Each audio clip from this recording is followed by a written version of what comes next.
असल में अभी क्या हमेशा से ऐसा है, लोग चाहते हैं मेहनत कम से कम करनी पड़े और चीज़ों में ज़्यादा से ज़्यादा मिल जाए। ठीक है। लेकिन यार ऐसा नहीं होता है। जो आपको दिखता है कि कोई आदमी आराम से कुछ ज़्यादा करे बिना वो सब उसे सब कुछ मिल रहा है, नहीं भाई, उसके पीछे उसकी सालों की मेहनत लगी होगी। ठीक है ना। सालों की मेहनत लगी होगी। लोग कभी भी कहते हैं ना कि अ, कि हर किसी ने मेरा फूलों से भरा बिस्तर तो देखा, लेकिन कांटों से भरा भरा मेरा सफर किसी ने नहीं देखा। अक्सर होता यही है। लोग क्या करते हैं, आपको देखा भाई ये हो रहा, भाई ये हो रहा, वो तो लोग आपका फूलों से भरा बिस्तर तो देख लेते हैं, लेकिन कांटों से भरा सफर कोई नहीं देखता आपका, कि आपने कहाँ से कैसे दिन रात एक किया, कैसे आपने मेहनत की, कैसे आप एक मुकाम तक पहुंचे। तो अक्सर यही होता है दुनिया में।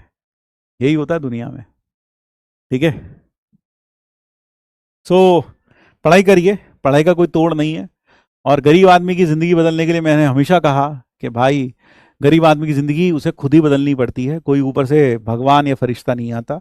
उसे अपनी ज़िंदगी अपने हाथों ही बनानी पड़ती है और अपने हाथों ही उसे संवारना पड़ता है। और वह संवारने का एक माध्यम शिक्षा है, उसके अलावा कुछ और नहीं। कुछ और नहीं। तो खुशी खुशी मेहनत करिए। आप ऐसा मत करिए, इसे बोझ समझकर मेहनत करते हैं जो लोग, वो कभी सिलेक्ट नहीं होते। अगर आपको पढ़ाई करते हुए रोना आ रहा है, लिखवा लो मुझसे, तुम सिलेक्ट नहीं होने वाले। नहीं होने वाले, अगर पढ़ते हुए भी रोना आ रहा है। क्योंकि अगर कोई काम, अगर रोना आ रहा है इसका मतलब तुम दिल से अपने मन से नहीं पढ़ रहे, जबरदस्ती पढ़ रहे हो, किसी फोर्स के अंडर पढ़ रहे हो। और यह कोई बोर्ड की परीक्षा नहीं है, ये आईआईटी जेई का एग्जाम है। ठीक है ना। बोर्ड में माँ बाप डंडा लेकर मार पीट के ठोक पीट के किसी भी तरीके से तुम्हें पास करवा सकते हैं, लेकिन आईआईटी क्वालिफाई कोई नहीं करा सकता। वो इंसान के अंदर से ही होता है।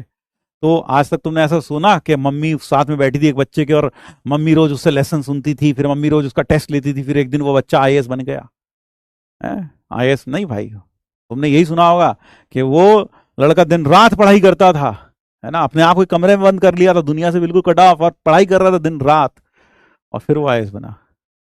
तो यही सही बात है बिल्कुल। तो अगर आप इस पढ़ाई को एक मजबूरी समझकर पढ़ रहे हैं, एक एक कहना चाहिए जबरदस्ती पढ़ रहे हैं। अब कई लोग कहेंगे this is not the end of life, ये वो। भाई ये डिसीजन तेरा था, है ना। तुमने खुद से सोचा कि हमें आईआईटी की तैयारी करनी है, and then you jumped into it. और एक बार हमारा मानना ये है कि भाई, है ना, कि भाई अगर तुमने एक बार ठान लिया तो फिर तुम्हें उसे पूरा करना चाहिए। अगर कमिट किया अपने आप को तुमने, और या तो फिर तुम ठानती ही नहीं।